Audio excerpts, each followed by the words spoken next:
முருங்கைப்பூவின் நன்மைகள். முருங்கைப்பூ ஊட்டச்சத்துக்கள் நிறைந்தது. இதில் வைட்டமின் சி, கால்சியம், பொட்டாசியம், இரும்புச்சத்து மற்றும் ஆன்டிஆக்சிடென்ட்கள் உள்ளன. முக்கிய நன்மைகள்: நோய் எதிர்ப்பு சக்தியை அதிகரிக்கிறது, எலும்புகளை வலுப்படுத்த உதவுகிறது கால்சியம் நிறைந்ததால், இரும்புச்சத்து உள்ளதால் இரத்த சோகையை தடுக்க உதவுகிறது, செரிமானத்தை மேம்படுத்துகிறது, உடல் சோர்வை குறைத்து புத்துணர்ச்சி தர உதவுகிறது, இதய ஆரோக்கியத்தை ஆதரிக்க உதவும் ஆன்டிஆக்சிடென்ட்கள் கொண்டது, அழற்சியை குறைக்க உதவும் இயற்கை சேர்மங்கள் உள்ளன, சர்க்கரை அளவை கட்டுப்படுத்தக்கூடும். ஆனால் நீரிழிவு மருந்து எடுத்துக்கொண்டால் மருத்துவரின் ஆலோசனையுடன் மட்டுமே அதிகமாக சாப்பிட வேண்டும். ஆண்கள் மற்றும் பெண்களின் இனப்பெருக்க ஆரோக்கியத்திற்கு ஆதரவாக இருக்கலாம் என்று சில ஆரம்பகால ஆய்வுகள் கூறுகின்றன. ஆனால் இதை உறுதியாக நிரூபிக்க மேலும் ஆய்வுகள் தேவை. முருங்கைப்பூ பொரியல்.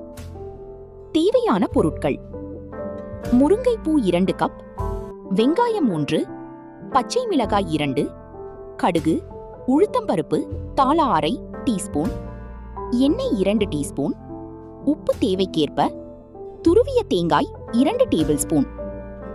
செய்முறை: முருங்கைப்பூவை நன்றாக கழுவவும், கடாயில் எண்ணெய் ஊற்றி கடுகு, உளுத்தம்பருப்பு தாளிக்கவும், வெங்காயம் பச்சை மிளகாய் சேர்த்து வதக்கவும், முருங்கைப்பூ உப்பு சேர்த்து 5 முதல் 7 நிமிடங்கள் வேகவிடவும், இறுதியில் தேங்காய் சேர்த்து கிளறி இறக்கவும்.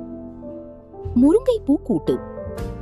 தேவையான பொருட்கள்: முருங்கைப்பூ 2 கப், பாசிப்பருப்பு அரை கப், மஞ்சள் தூள் 1/4 டீஸ்பூன், சீரகம் தேங்காய் அரைத்த விழுது 1/4 கப், உப்பு. செய்முறை: பாசிப்பருப்பை வேக வைக்கவும், முருங்கைப்பூவை தனியாக 5 நிமிடங்கள் வேகவிடவும், இரண்டையும் சேர்த்து அரைத்த தேங்காய் விழுது உப்பு சேர்த்து 5 நிமிடங்கள் கொதிக்கவிடவும், கடுகு தாளித்து சேர்க்கவும். முருங்கைப்பூ வடை. தேவையான பொருட்கள்: கடலைப்பருப்பு 1 கப், 2 மணி நேரம் ஊற வைத்தது, முருங்கைப்பூ 1 கப், வெங்காயம் 1, பச்சை மிளகாய் 2, சோம்பு அரை டீஸ்பூன், உப்பு. செய்முறை: கடலைப்பருப்பை கரகரப்பாக அரைக்கவும், மற்ற பொருட்களை கலந்து சிறிய வடை போல தட்டவும், சூடான எண்ணெயில் பொன்னிறமாக பொரித்தெடுக்கவும். முருங்கைப்பூ சூப். தேவையான பொருட்கள்: முருங்கைப்பூ 1 கப், பூண்டு 4 பல், மிளகு 1 டீஸ்பூன், சீரகம் அரை டீஸ்பூன், உப்பு.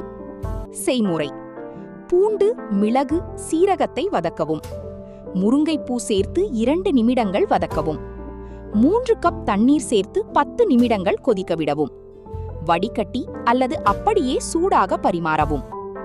முருங்கைப்பூ ஆம்லெட். தேவையான பொருட்கள்: முட்டை 2, முருங்கைப்பூ அரை கப், வெங்காயம் 1/4 கப், மிளகுத்தூள், உப்பு. செய்முறை: முட்டையை அடித்து அனைத்து பொருட்களையும் சேர்க்கவும், தோசைக்கல்லில் எண்ணெய் தடவி கலவையை ஊற்றவும், இருபுறமும் வேக வைத்து எடுக்கவும். முருங்கைப்பூ பருப்பு குழம்பு. தேவையான பொருட்கள்: துவரம் பருப்பு அரை கப், முருங்கைப்பூ 2 கப், தக்காளி 1, மஞ்சள் தூள் 1/4 டீஸ்பூன், சாம்பார் தூள் 1 டீஸ்பூன், உப்பு.